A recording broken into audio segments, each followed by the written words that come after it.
Well, we were celebrating our 5th wedding anniversary, and God started preparing me for the largest blow I would ever receive.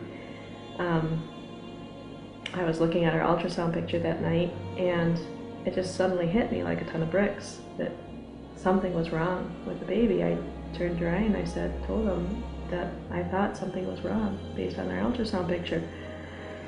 A few days later, that was actually confirmed by a specialist this time. We went in for a level 2 ultrasound, and the specialist announced to his assistant that the baby had spina bifida. This was the first time we'd ever even heard that. He walked out of the room. We never heard from him or saw him again.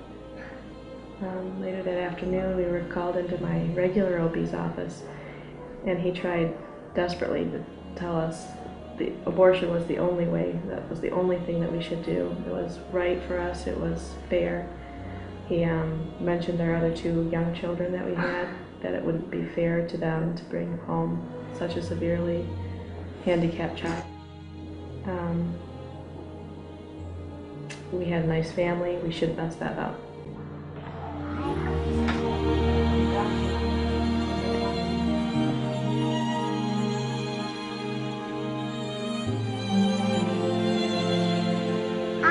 How are you? Are you good? Huh? Are you good? Hey, where'd Joshua go? Oh, there he is. He tried to convince us that Micah would never even be born alive, that it would be easier for us to have an abortion at 20 weeks of pregnancy rather than wait until later. And we pressed him on it. We said, well, what if the baby lives? What would we expect if the baby actually lives? And he told us that he would be severely mentally and physically handicapped. We told him abortion was not an answer for us. We were not going to do that. When he heard this, he told us to cancel our appointment. We never heard from him again. About 3 months later, we received a flyer from Dr. Dobson and Focus on the Family that showed a picture of a little fetus, actually a little hand coming out of a mother's womb grabbing onto a surgeon's finger. And at the time, we didn't know really what it was. You know, it was a pretty neat flyer, pretty neat article.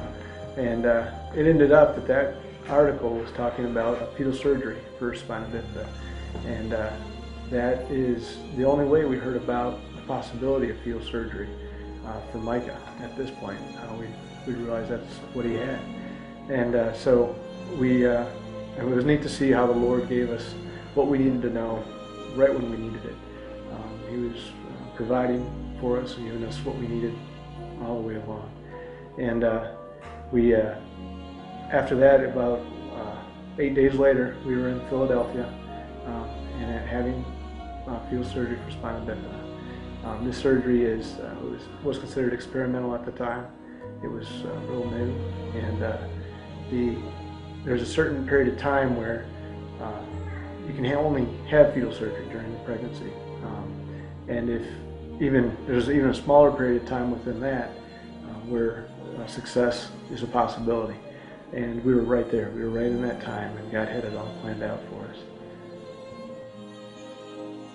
A Lapeer County baby has an unusual claim to fame. He's one of a few babies across the nation who has undergone spinal surgery before he was born. ABC 12's Randy Conant brings us his amazing story. He's happy and healthy today, but 14 weeks before he was born, Micah Farron spent some time in a Philadelphia hospital operating room. An ultrasound had revealed he had spina bifida, a defect whereby a hole forms in the back of the fetus as it develops. The spinal cord actually comes out and the sac of spinal fluid forms. Spina bifida literally means hole in the spine.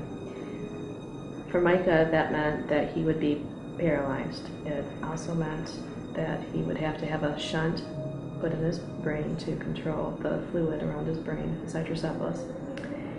It also meant that he would have no bowel or bladder control. These were the three major issues that children with spina bifida have. Micah has no problems with paralysis whatsoever. He runs, he jumps, he dances, he's perpetually moving.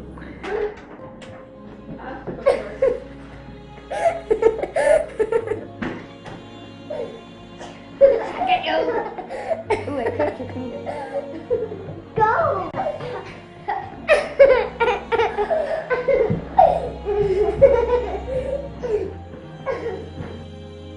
He will always have spina bifida. He still has a hole in his spine today.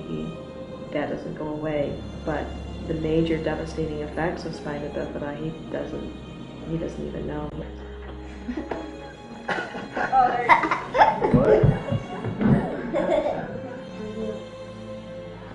That thing loose? Pick it up. Micah's a big dancer. He goes to die. Way high. All right, way up here. How about right here? Your position up. Good job. God hasn't completely healed Micah yet. He does have some problems with his bladder and bowels. And in fact, this past year he's had 3 surgeries to try to correct those problems. But we know that God is in control.